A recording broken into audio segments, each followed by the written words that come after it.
पञ्चकोटबाट मैले पुरा भ्यू हेर्दैछु माथिबाट। यति राम्रो छ, यति राम्रो छ, यति राम्रो छ, यति राम्रो छ, यति राम्रो छ। यो पुरै हेर्दैछु मैले मन्दिरको यो खास यो बाटोको जुन टुप्पाबाट हेर्दैछु मलाई पुरै खिच्छु।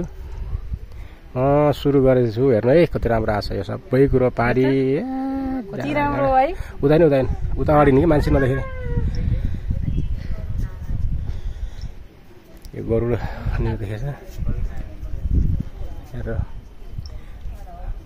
पुरै बाग्लो देखिन्छ।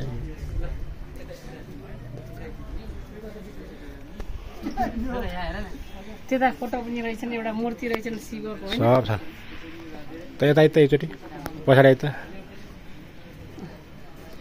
यता यता मलाई हेर यहाँ क्यामेरा हेर यता हेर्ने क्यामेरा ए यो छ नि यो फोटो खिच्छ यसले यसो गर्ने त्यो त्यहाँ भिडियो भइरहेको छ फोटो नि खिच्छ कि यसले घुम्दै घुम्दै हिँड्ने कि आइज आइज अहिले के भिडियो भइरहेको छ कि यता आउने यता खै बोल्न पर्दैन।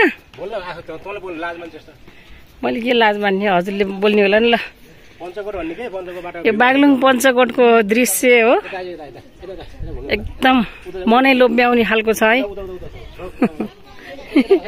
ल ल हेर्नुहोस् यति राम्रो छ है, मलाई त लोभै लाग्छ, मलाई त लोभै लाग्छ यो देख्दाखेरि है।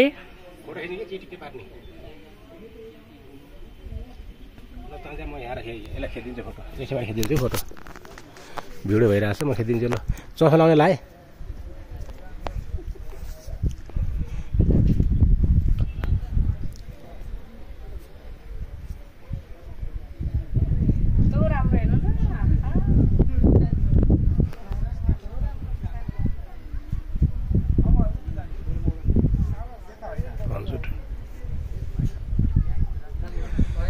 सिन त खतरा बवाल छ कि वालपेपर हाल्ने जस्तो सिन छ पुरै। उता पनि हेर्नु न कति राम्रो आएको है तलबाट त्यो मन्दिर है। वाह